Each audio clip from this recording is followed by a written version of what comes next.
친하게 지내는 목사님 중에 한 분이 이제 민간인으로서 군선교를 하시는 분이 있습니다. 그래서 이제 이분이 주일날마다 이제 군대에 가서 이제 장병들에게 주일날 말씀을 전하고 이런 일들을 이제 하시는데, 사모님이 이제 같이 가서 주일날 말씀을 이제 주일 예배에 참석하고 그러는데, 장병들을 돌봐야 되니까 토요일마다 이제 장병들을 위해서 과일을 깎고 간식을 준비하고 하는 일을 하는 거예요. 그래서 열심히 토요일날 저녁에 이렇게 간식 준비해서 주일날 과일도 준비해가지고 이제 갔다가 장병들 예배 끝난 다음에 이렇게 대접을 하면은 장병들이 잘 먹지를 않습니다. 그래서 왜 안 먹냐 그랬더니 뭐 요즘 잘 나와요 그러는 거예요. 이제 군종한테 남은 과일을 이렇게 주고서 내후반에 가서 좀 먹으라고 그랬는데, 군종이 또 그러는 겁니다. 아이, 내후반에 가져가도 잘 먹지도 않아요. 이제 그러는 거예요. 그러면 그럼 우리 장병들 뭘 좋아하지? 커피 좋아해? 이제 그랬습니다. 그랬더니 커피 좋죠.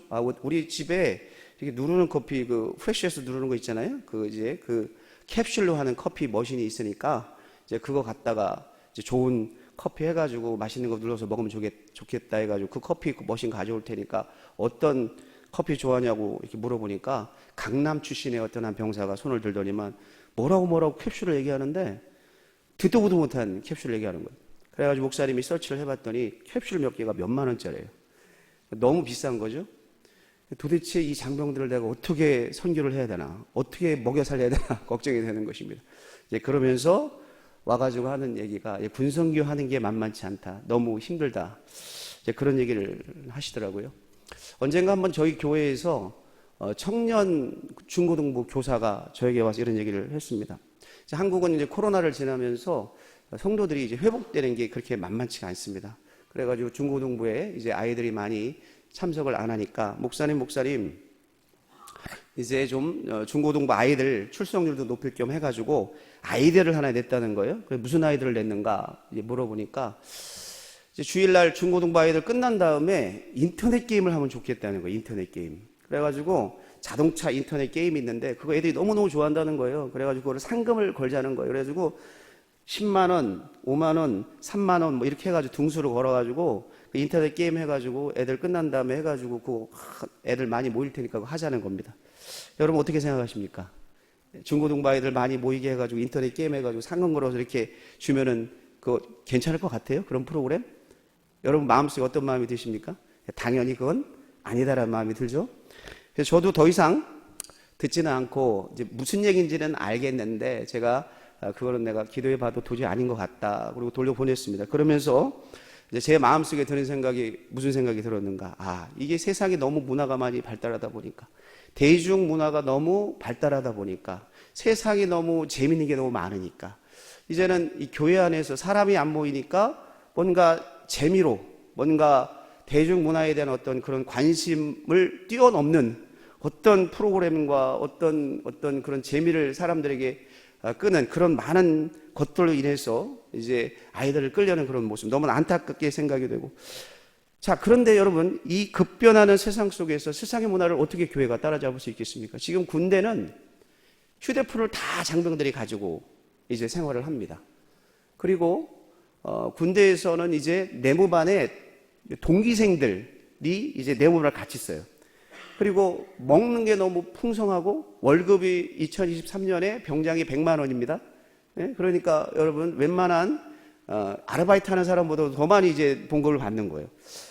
군대가 이제 물론 군대를 그렇게 군대에서 국가가 그렇게 제공하는 것이 뭐 나쁘다는 게 아니지만 무슨 얘기냐, 불편함이 없어졌다는 거예요. 그만큼 교회가 이제 그러한 대중문화와 사회적인 발달을 쫓아가려고 하다 보면은 더 이상 쫓아갈 수도 없고 그 대중문화를 넘어설 수도 없는, 다시 말하면 이 계속해서 급변하는 이 세상 속에서 이 문화를, 세상의 문화를 이기고 승리하는 교회가 어떻게 될 수 있을까?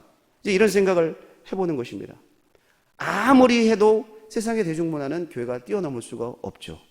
세상에 급변하는 그 매스미디어와 그 재미와 그리고 또 그런 사람들의 이목을 끄는 많은 그 문화적인 많은 그러한 유혹들, 그런 것들을 뛰어넘고 그것 이상으로 교회가 어떤 재미와 호기심과 그런 문화적인 어떤 환경을 제공해 준다는 것이 그것은 불가능한 것입니다. 그렇게 될 수도 없어요.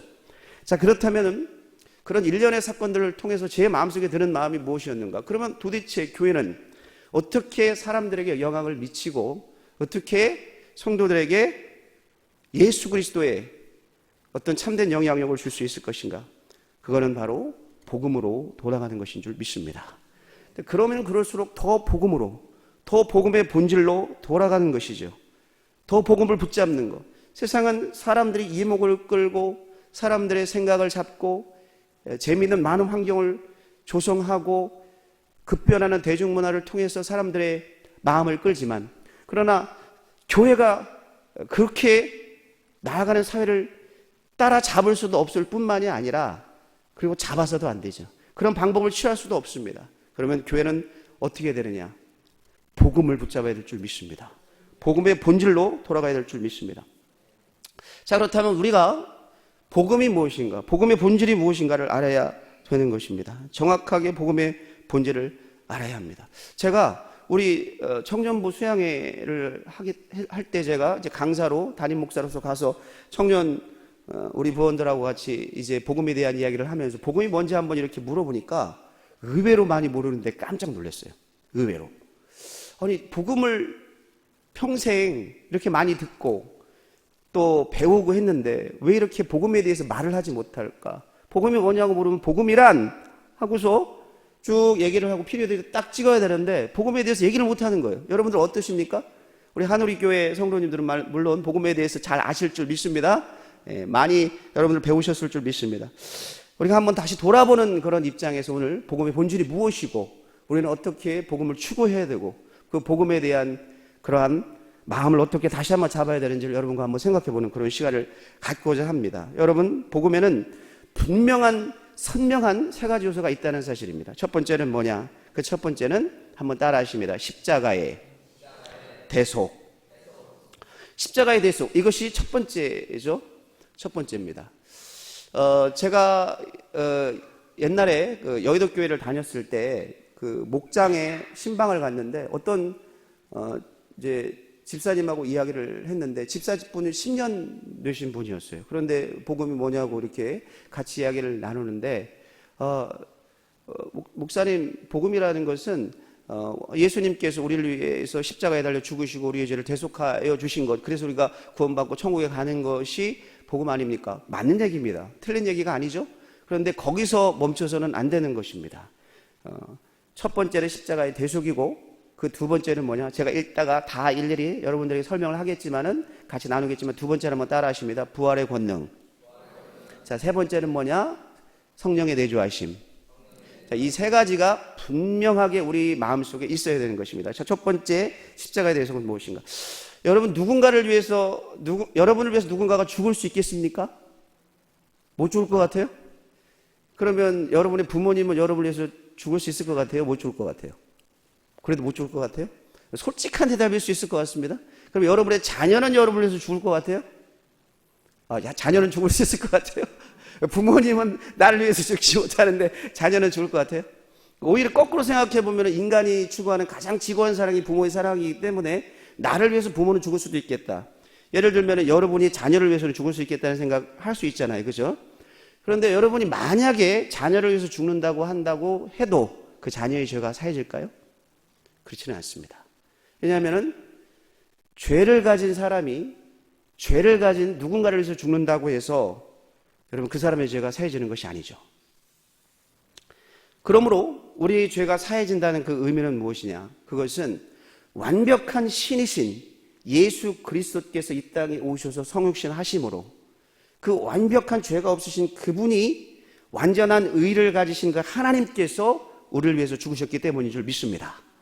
그 하나님이 이 땅에 오셔서 성육신 하셔서 우리를 위해서 죽으셨기 때문에 그 완벽한 의로 말미암아 그 의가 우리에게 전가되어서 우리가 대속함을 얻고 의롭게 된 것이지, 죄를 가진 어떤 인간이 그 인간이 부모라 할지라도 자녀라 할지라도 우리를 위해서 죽는다 하고 한들 우리의 죄가 사해지는 건 아니라는 것입니다.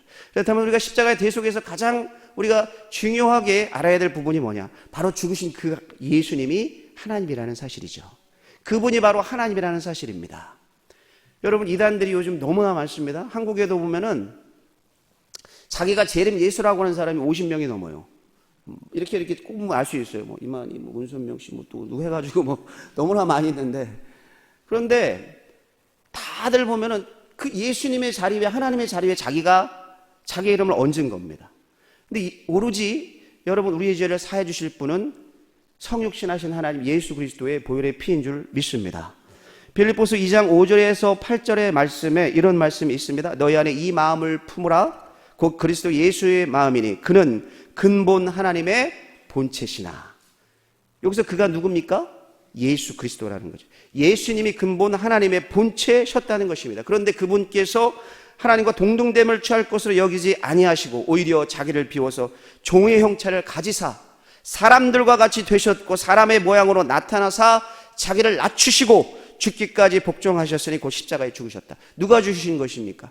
바로 하나님의 본체이신 예수 그리스도께서 이 땅에 오셔서 성육신 하심으로 그 육체를 십자가에 못 박히심으로 우리의 죄가 사해진 줄 믿습니다. 요한복음 10장 30절에 이런 말씀이 있습니다. 같이 한번 읽어볼까요? 시작. 나와 아버지는 하나이라 하신대. 예수님과 성부 하나님께서 하나라는 것입니다. 사도행전 20장 28절에 보면은 아주 귀한 말씀이 나옵니다. 같이 봉독합니다. 시작. 여러분은 자기를 위하여 또는 온 양떼를 위하여 삼가라. 성령이 그들 가운데 여러분을 감독자로 삼고 하나님이 자기 피로 사신 교회를 보살피게 하셨느니라. 여러분, 교회라는 것은 여러분들이 잘 아시겠지만 에클레시아, called out ones, 불러냄을 받은 사람들의 모임, 중생한 사람들의 모임 아닙니까? 그런데 이 교회를 누가 자기 피로 사셨다고요? 하나님이 자기 피로 사셨다는 것입니다. 죽으신 그분이 하나님이라는 것입니다. 예수님이 하나님이라는 거예요. 여러분, 하나님은 눈에 보입니까? 하나님은 영이시죠? 그죠? 하나님은 영이시다. 하나님이 영입니다. 그런데 하나님이 자기 피로 사신 교회를 위해서 죽으셨습니다. 그런데 하나님이 자기 피로 사신 교회라는 이 말의 뜻은 무엇입니까? 바로 하나님께서 이 땅에 오셔서 성육신 하셔서 그 육체를 입고 오셔서 십자가에 달려 죽으심으로 그 하나님이 우리 위해서 죽으셨다는 그러한 말씀인 줄 믿습니다. 육체를 입고 이 땅에 오셔서 우리의 죄를 위해서 대속하셨다는 거죠. 그러므로 여러분, 우리를 위해서 죽으신 그분이 바로 단순한 인간이 아니라 하나님이 죽으셨다는 것입니다. 하나님이 죽으셨다는 것. 우리 찬송가 268장에 이런 찬양 가사가 있죠. 주의 보혈 능력이 또다 주의 피 믿으오. 같이 불러볼까요? 주의 보혈 그 어린 양의 매우 귀중한 피로다. 바로 그 보혈의 피가, 예수 그리스도의 피가 우리의 죄를 사한 줄 믿습니다. 이 선명한 복음의 첫 번째 요소가 여러분들 마음속에 느껴지시기를 주님의 이름으로 축원합니다. 자, 두 번째 복음의 본질은 무엇인가 한번 따라 하십니다. 부활의 권능.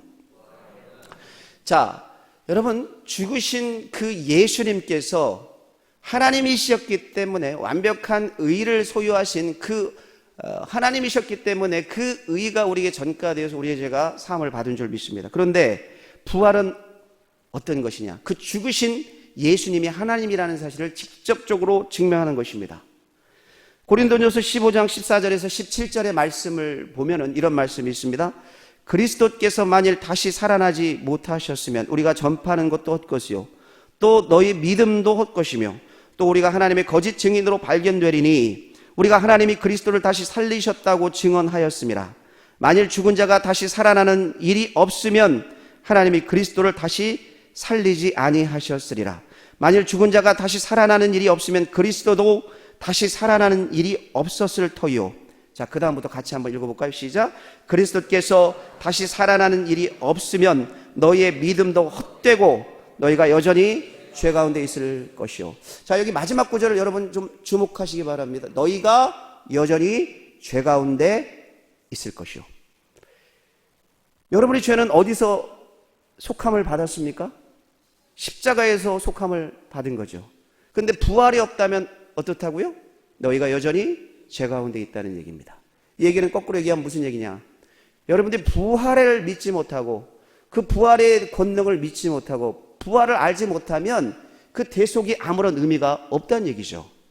너희가 여전히 죄 가운데 있을 것이요, 만약 그리스도께서 다시 살아나는 일이 없으면 너의 믿음도 헛되다. 그리고 너희도 여전히 죄 가운데 있을 것이다.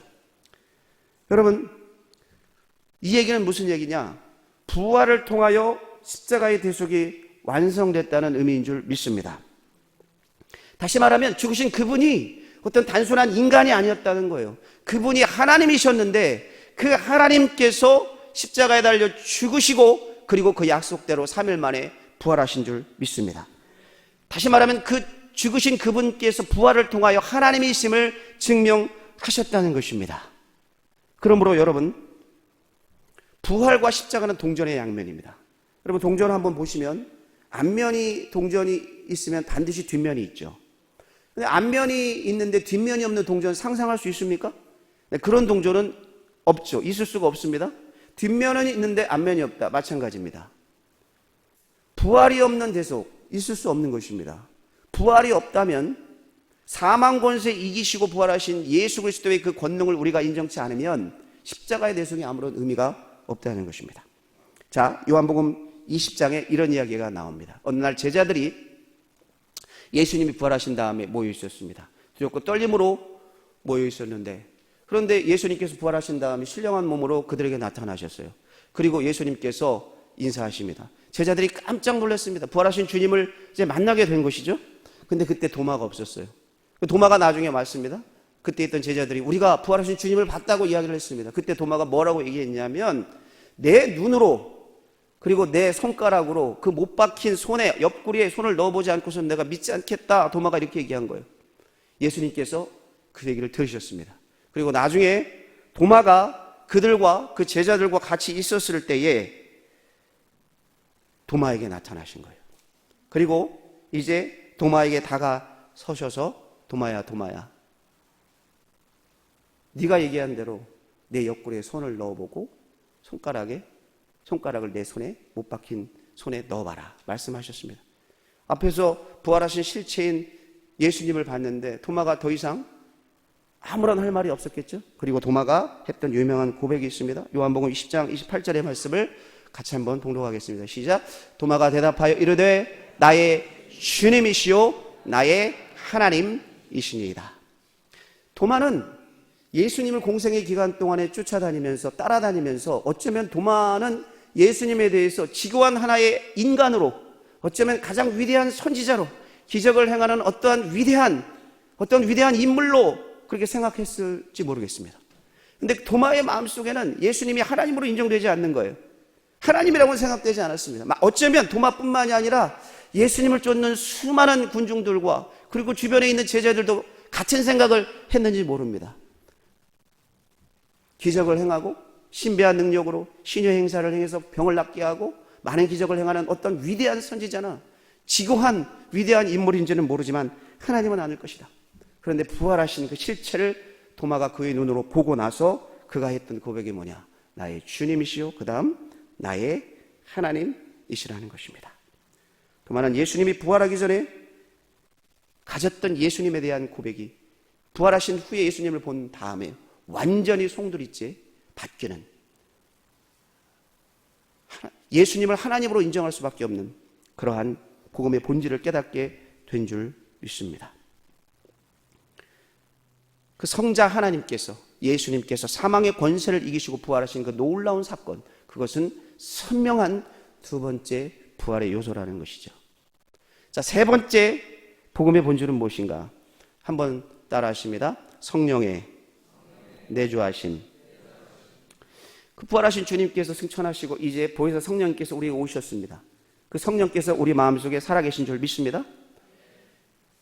어떤 분이 옛날에 제가 부사역자로 이렇게 사역을 할 때 이런 얘기를 하시는 분이 있어요. 예수님 따로 믿고 성령님 따로 믿고, 이런 이상한 회개막직한 예수님 명접 따로 하고 성령님 명접 따로 하고, 너 예수님 명접 따로 했냐, 성령의 인침을 따로 받아야 된다, 이런 얘기를 하는 사람이 있었습니다. 별 시계방칙한 이야기를 하는 사람이 있었어요. 여러분, 예수님을 영접하면 성부 하나님, 성령 하나님이 같이 여러분 마음속에 들어오는 줄 믿습니다.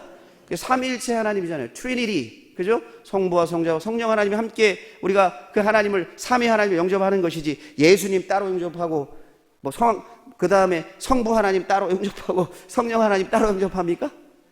그런 건 아닙니다. 그죠? 그래서 우리가 예수님을 영접할 때는 삼위 하나님 우리에게 함께 오시는 줄 믿습니다.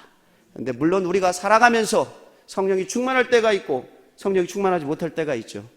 그렇다고 해서 우리가 예수님이 성령님 우리 밖에 나갔다가 들어왔다 그러는 게 아니잖아요. 그죠? 성령의 인침을 우리가 예수 믿을 때에 받는 것입니다. 그러면 예수님께서 우리 마음속에 주인으로, 왕으로 우리가 주님을 영접하는 줄 믿습니다. 여러분, 예수님 영접할 때 여러분의 신분이 변화된 것을 믿으십니까? 여러분이 예수님 영접하기 전에는 사단의 노예, 세상의 노예, 그런 노예로 살아왔습니다. 그런데 예수님을 영접하는 그 즉시 여러분 누구를 왕으로? 예수님을 여러분의 왕으로, 그리고 예수님을 여러분의 주인으로 영접한 것입니다. 과거에는 세상의 백성으로, 사단의 백성으로 살아갔지만, 그러나 예수님을 영접할 때는 천국 백성으로 이제 살아가게 된 것입니다. 신분과 정체성의 완전한 변화가 여러분에게 온 거예요.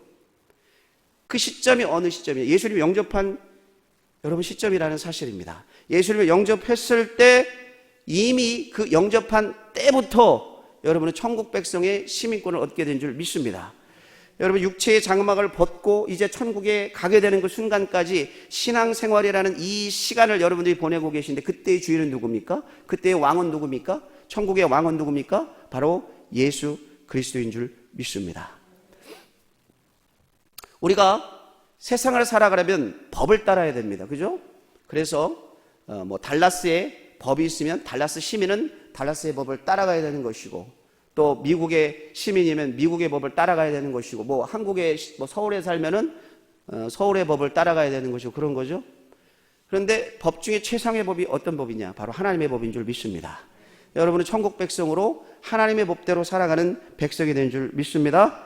여러분의 주인이 누구냐? 여러분의 왕이 누구냐? 바로 예수님이, 바로 성령님이 여러분의 주인이고 여러분의 왕인 것입니다. 그러므로 우리가 그 주인 되신, 왕 되신 주님을 우리 마음속에 모시고 살아갈 때에 십자가가 지향하는, 부활이 지향하는 분명한 목적이 바로 우리의 왕이시고 주인 되신 예수님을 모시고 살아가는 인생이라는 사실을 우리가 깨달아야 될 줄 믿습니다. 여러분, 십자가와 부활은 분명히 그 지향하는 목표가 있습니다. 목적이 있어요. 고린도후서 5장 15절에 이런 말씀이 있습니다. 제가 한번 공독하겠습니다. 그가 모든 사람을 대신하여 죽으심은 살아있는 자들로 하여금 다시는 그들 자신을 위하여 살지 않고 오직 그들을 대신하여 죽었다가 다시 살아나신 이를 위하여 살게 하려 함이라. 자, 이 구절을 그냥 그대로 보여주시기 바랍니다. 자, 여기서 그가 모든 사람을 대신하여 죽으심은 할 때 그가 누굽니까? 어떻게 그렇게 잘하세요? 예수 그리스도 맞습니다. 그리고 예수님이 모든 사람, 여러분을 대신하여 죽으신 것은 살아있는 자들로 하여금, 바로 여러분들이겠죠? 여기 있는 윤 목사, 또 이 목사님, 우리 모든 살아있는 자들로 하여금 다시는 그들 자신을 위해 살지 않고 오직 그들을 대신하여 죽었다가 다시 살아나신 이, 여기서 이가 누굽니까? 어떻게 그렇게 잘하세요? 예수 그리스도. 예수 그리스도를 위해서 살게 하려 함이라. 이것이 복음인 줄 믿습니다. 어떤 사람들은 복음 얘기만 하면은 대속의 이야기를 하면서 천국행 티켓을 이야기하는 사람이 있어요. 이렇게 티켓을. 저요 지금 죽어도 천국 갈 수 있어요. 어떻게 갈 수 있어요? 저는 천국행 티켓을 가지고 살아가고 있어요. 예수님이 나의 죄를 위해서 십자가에 달려 죽으시는 걸 내가 믿으니까, 그 죄가 예수의 그 보혈로 사해졌으니까 저는 지금 죽어도 천국에 갈 수 있습니다. 틀린 얘기는 아닙니다. 맞는 얘기입니다. 근데 여러분, 예수님이 여러분이 죽으신 게 단순히 여러분 주머니에서 천국행 티켓만 주기 위해서, 그렇게 천국을 개런티하기 위해서, 천국의 그러한 천국으로 가는 그 여정만을 여러분들에게 보장하기 위해서 죽으셨습니까? 오늘 여러분들이 읽은 고린도서 5장 15절이 그렇게 말씀하고 있습니까? 중요한 건 우리가 생물학적으로 우리 육체가 끊어져서 죽는 그 천국이 아니라, 여러분, 아까도 제가 얘기했지만 여러분 지금 살아가는 여러분 천국 백성인 줄 믿습니다. 지금 살아가는 인생 가운데 누구를 왕으로 모시고 살아가고 있습니까? 예수님을 왕으로 모시고 살아가고 있는 것입니다. 이 여러분의 주인이 누구인지, 여러분의 왕이 누구인지를 여러분들이 분명히 인식하고 살아가야 되는 거예요. 천국행 티켓만을 가지고 죽는 날만을 기다리면서 죽는 그 순간에 할렐루야 나는 천국 갑니다, 이것이 아니라, 이것이 복음이 아니라, 여러분 주님께서 죽으신, 다시 말하면 십자가에 죽으신 그 목적이 무엇이냐? 그 목적은 우리가 살아가는 인생을 통하여 다시는 내 자신을 위해서 살지 않고 나를 위해서 죽으신 그분 예수님을 위해서 살라고 죽으셨다는 것입니다.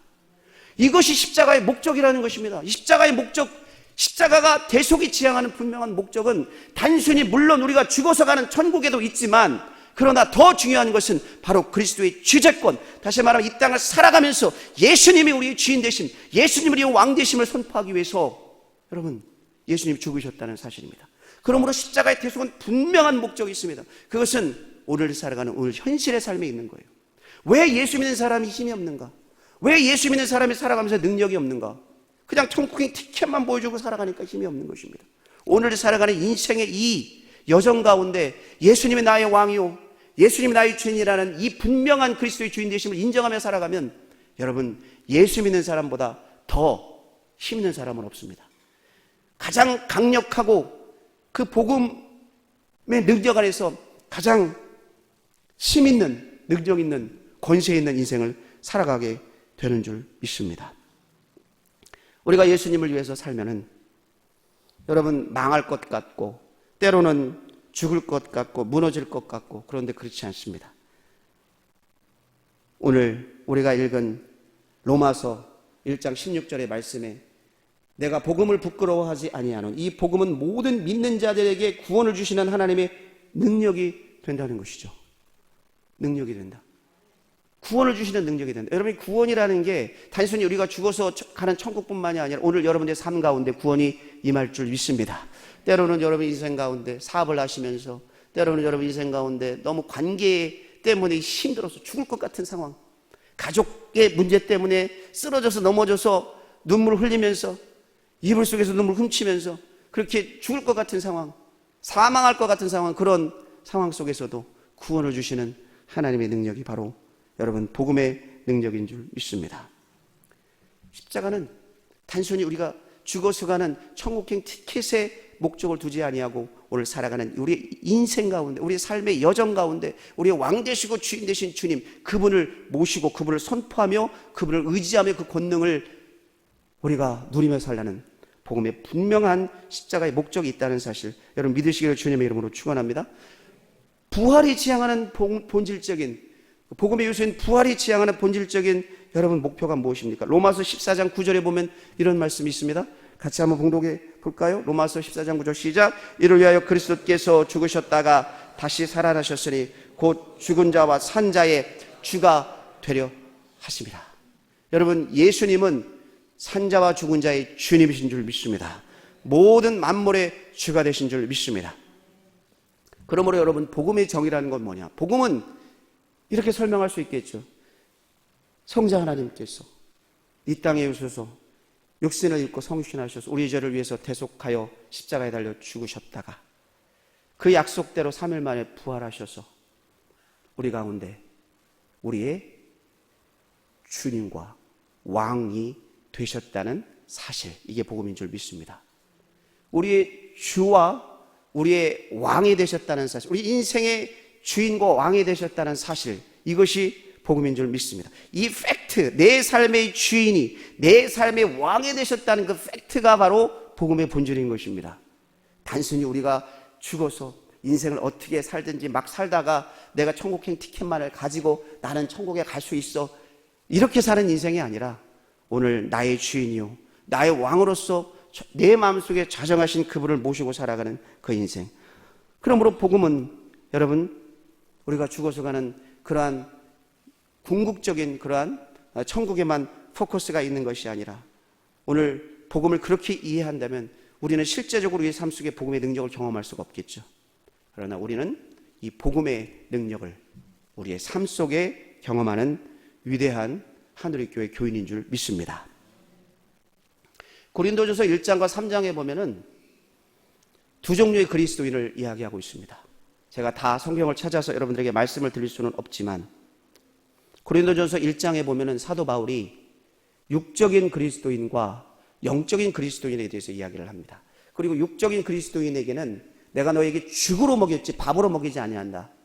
그리스도인이라는 이야기는 구원을 받았다는 이야기입니다. 그죠? 구원은 받았지만 죽으로 먹여야 될 사람이 있는 것입니다. 밥으로 먹이지 못하고.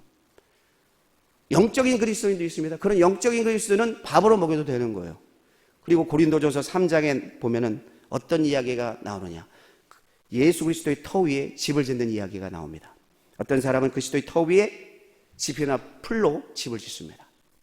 어떤 사람은 그리스도의 터 위에, 그 구원의 터 위에 보석과 금과 그런 기둥으로 집을 짓습니다. 그런데 그때 성경에 보면 뭐라고 말씀하시냐면 내가 마지막 날에 불로 싹 태워버리겠다. 그리고 공적이 나타날 것이다. 너희들이 인생을 살면서 그 터 위에 어떤 일들을 행했는가 그 공적이 나타날 것이다. 그 공적을 영어로 보니까 WORK 이렇게 돼 있더라고요. work. 내가 하나님을 위해서 일했던 거.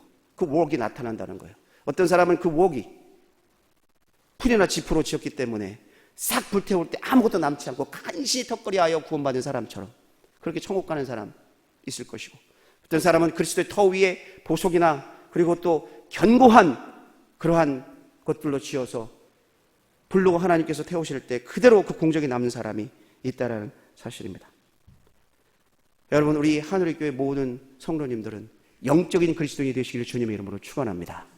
단순히 천국행 티켓 가지고 여러분 구원 받는 것에만 여러분이 목적을 두고 살아가는 그런 교인들이 아니라 여러분 하나님 앞에 헌신하고 더 하나님 앞에 다가서서 주님 앞에 나아가 더 깊이 복음 안으로 들어가 그 복음의 능력으로 여러분 교회를 변화시키고 이 달라스를 변화시키고 또 미국을 변화시키고 세상을 변화시키는 놀라운 인물이 여러분들 가운데 나타나시기를 주님의 이름으로 축원합니다.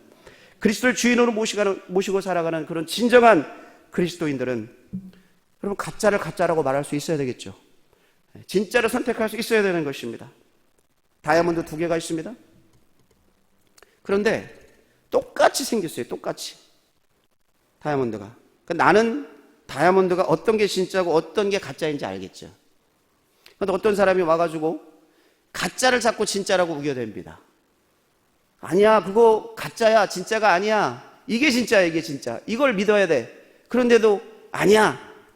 이러면서 이걸 자꾸 진짜라고 우겨댑니다. 그러면 여러분들이 나중에 귀찮으니까 아유 그래 네 멋대로 살아라. 그게 진짜다 하고 그냥 가짜를 진짜라고 말해줄 겁니까? 그렇게 하면 됩니까? 안 됩니까? 안 되죠. 왜냐하면 진리를 아는 사람은 진리에 대해서 책임감이 있는 것입니다. 여러분 복음을 알고 복음에 대해서 여러분 인생 가운데 하나님 앞에서 책임감을 가지고 복음으로 살아가시는 여러분 되시기를 주님의 이름으로 축원합니다. 제가 언젠가 위조 지폐하고 진짜 지폐 구분하는 분의 이야기를 들었는데 그 위조 지폐 감별사가 하는 일이 뭐냐면 위조 지폐를 연구 안 한다는 거예요. 진짜 지폐를 계속 보다 보면은 위조 지폐 딱 보면 금방 안다는 거예요. 진짜를 많이 보면. 여러분 오늘날 너무나 많은 가짜 복음이 많습니다. 너무나 많은 이단들이 많습니다. 너무나 많은 자신이 예수 그리스도라고 말하는 이단들이 너무 많죠. 여러분 우리가 복음을 더 공부하고 복음의 본질로 더 들어가고 이 급변하는 세대, 이 너무나 빠르게 변화하는 이 대중문화의 세대 속에서 여러분 무엇을 가지고 여러분의 신앙을 지키시겠습니까? 이 세대 속에서 여러분 복음의 본질로 들어가서 더욱더 복음 안에서 거하셔야 될 줄 믿습니다. 하나님과 깊이 교제해야 될 줄 믿습니다. 결단을 해서 복음을 더 가까이 가는 결단이 여러분들에게 있어야 될 줄 믿습니다. 복음의 편에 서고 복음의 본질로 들어가서 복음 안에서 그렇게 여러분 성공하시는 여러분과 제가 되기를 주님의 이름으로 간절히 축복하고 축원합니다. 제가 오래전에 로마에 간 적이 있는데 그 로마에 가보면 혹시 가보신 적 있으신 분이 있을 것 같은데 콜로세움이라는 큰 원형 경기장이 있습니다. 그 원형 경기장에 갔을 때 제가 들었던 이야기가 뭐냐, 여러분 초대교회 성도들이 예수님을 믿다가 이제 로마의 정부에 발가게 되면은 그 원형 경기장에 사자의 밥이 되었다는 것입니다. 그래서 모든 그 우리의 신앙의 선배들, 신앙의 선열들이 다 그 원형 경기장으로 들어가서 사자의 밥이 되고 로마의 모든 시민들이 즐거워하고 웃고 조롱하는 가운데 그 사자의 밥으로 그렇게 순교를 했다는 것입니다. 그런데 그 문헌에 보면은 재미있는 이야기가 있습니다. 그때 사형을 집행하는 집정관이 묻는다는 거예요. 한 사람 한 사람씩 줄을 세워놓고 묻는다는 것입니다. 무슨 질문을 하는가? 야, 니네들 얘기하는 거 들으니까 항상 고백하는 말이 Jesus is my Lord. 예수님이 나의 주님이다 라는 말을 하는데, Jesus is my Lord. 근데 그때 로마의 황제를 지칭하는 말이 있었죠. 시저가 로마의 황제를 지칭하는 말이잖아요. 그거 한 단어만 바꿔라. 그러면 Caesar is my Lord. 그러면 내가 살려줄게. 그렇게 했다는 것입니다. 한 단어만 바꾸면 됩니다. Jesus is my Lord, Caesar is my Lord. 바꾸면 되는 거예요. 그러면 살 수 있었습니다. 근데 초대교회의 수많은 신앙의 선열들, 신앙의 선배들은 그렇게 하지 아니하고 끝까지 Jesus is my Lord 라고 이야기를 하고 당당히 찬송가를 부르며 콜로세움으로 들어갔다는 것입니다. 우리가 인생을 살아가면서 예수님이 우리의 삶 속에 왕이 되지 못하게 하는, 예수님이 우리의 삶 속에 진정한 주인이 되지 못하게 하는 많은 요소들이 있을 수 있습니다. 그것이 어떤 곳에서 어떻게 우리에게 도전을 하고 어떤 유혹을 줄지 알지 못하지만, 여러분, 하늘의 모든 교인들의 입술에서는 어떤 환경과 어떤 상황이든지 Jesus is my Lord, 예수님이 나의 주님이시오, 예수님이 나의 왕이라는 고백을, 유일한 주님이시오, 유일한 왕이라는 고백을 하시고 그런 신앙 안에서 살아가시는 여러분 되시기를 주님의 이름으로 축원합니다. 자, 말씀을 마치면서 한번 고백하시겠습니다. 예수님은 나의 유일한 주님이십니다. 다시 한번, 예수님은 나의 유일한 왕이십니다. 오늘 우리의 삶 속에 어떤 고난이 와도, 어떤 시련이 와도 복음의 편에 서셔서 여러분, 왕 되신 주님, 주인 되신 주님을 그렇게 모시고 살아가는 능력 있는 그런 복음의 본질을 여러분 소유한 귀한 성도들이 되시기를 우리 주님의 이름으로 간절히 축복하고 축원합니다.